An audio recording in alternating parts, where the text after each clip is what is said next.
that. No, you can. It's just that you just have to know the formulas. It all is formatic. It really is. You know, when you think of anything as far as science fiction, and television is mostly very soap operatic.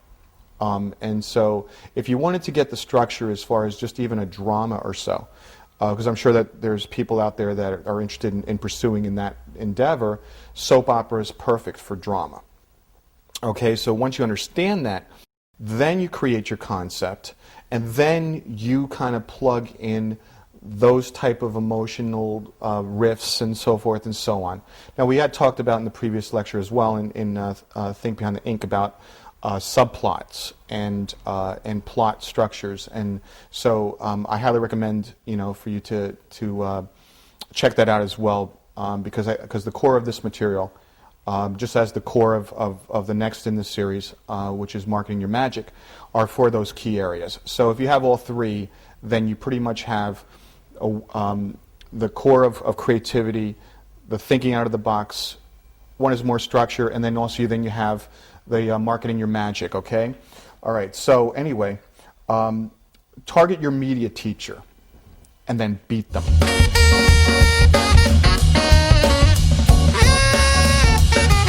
What that means is that targeting your media teacher and beating them means that what you're going to do is that you find someone that you put on a pedestal as far as that creative genius. Say if it's Bob Marley, or if it's Jimi Hendrix, or if it's Rembrandt, or A.M. Cassandra, which is one of my favorite artists, Frank Frazetta, you know, Rod Serling, Al Feldstein, whoever your idol is. Find out the core of their work or what they've done and beat them. Dare yourself to beat them. If they have 150 works done of quality, you strive for 160 or higher. But here's a clue. What you do is you go for 300. Okay? And you have a mindset of 300, but if you go actually to 170 or 200, you've already beaten them.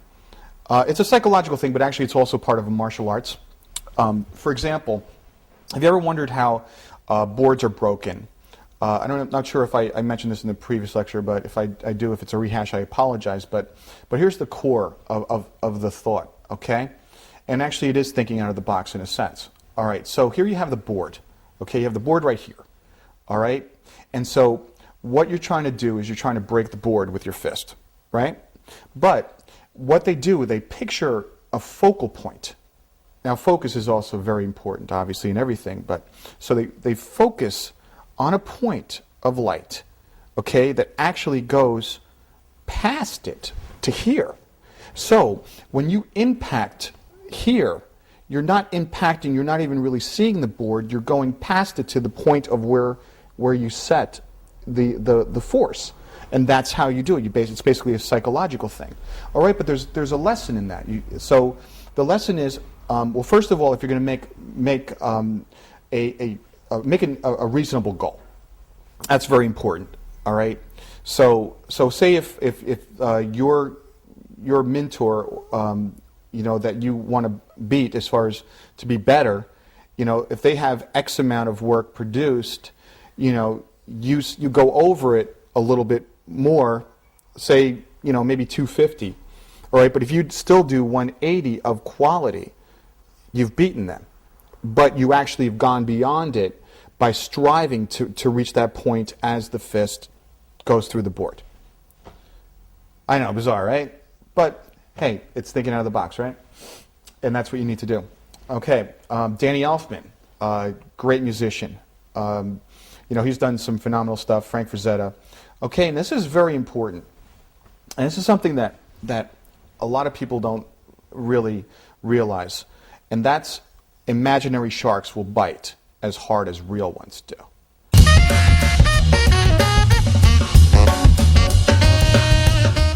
What does that mean?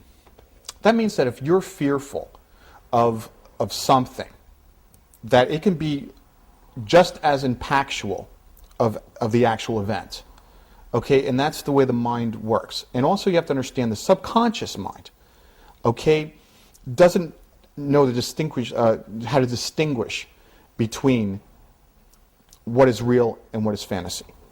All right, so if you have different traumas or different things or different failings or so, or you keep saying, oh, I'm not ready for this, I can't handle this, so forth and so on, your subconscious is being fed this. So it's like, oh, well, if Daryl doesn't want to be successful, then I have that mindset that's already in the subconscious that I'm going to do everything to distract Daryl because Daryl doesn't want to be successful, and I'm the subconscious mind and I have no differentiation.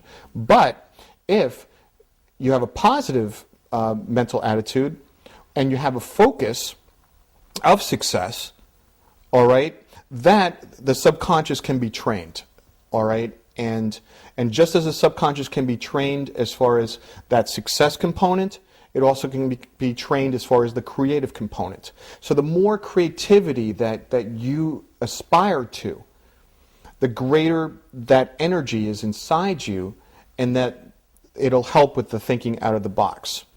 Okay, there's one more point that's very, very important. Always learn what you believe and prove it.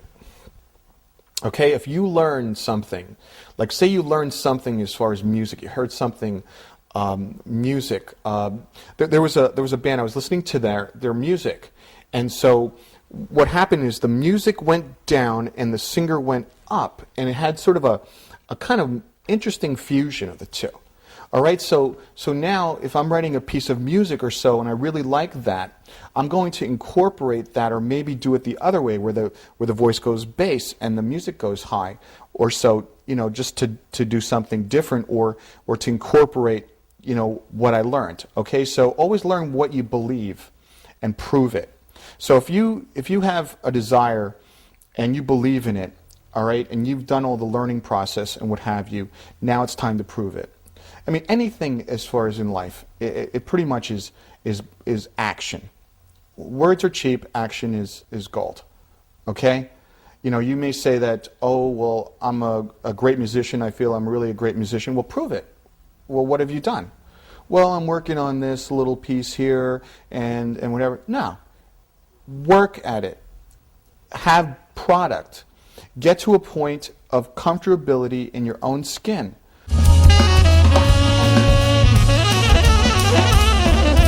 Three-dimensional thinking, what that is where you don't look at things as far as what they are, but you look at what they are, where they are, and how they and what their function is. Okay, so in three-dimensional thinking, what you're trying to do is you are taking something like, if it's a glass on a table. Okay, it's on an old-fashioned table. Okay, and it's in a restaurant. Okay, you can take, with three-dimensional thinking, with your imagination, you can say, okay, well, it's a glass, but it's on a futuristic table in a space station. Okay, you can take it to, it's a whiskey glass on an old bar in a western town from 1786. Okay. It's three-dimensional thinking. It's, in other words, taking objects, taking emotions, taking people, what have you, and kind of giving them three-dimension by using it sort of as an artist uses a model for drawing different characters and so forth and so on, or a model that you would use for, say, a piece of music, like it would be like maybe a gangster beat behind something, or some kind of beat or backbeat or old rock and roll riff or what have you. All right. Well, the fact of the matter is, we talked about a lot of different things, and it really comes down to you as far as the benefit is in your action. Okay.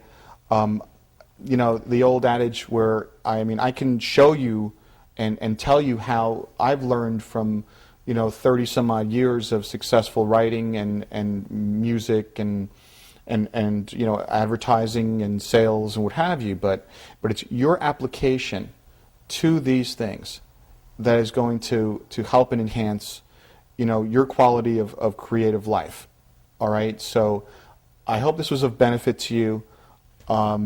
These are things and operating principles that I learned a long time ago.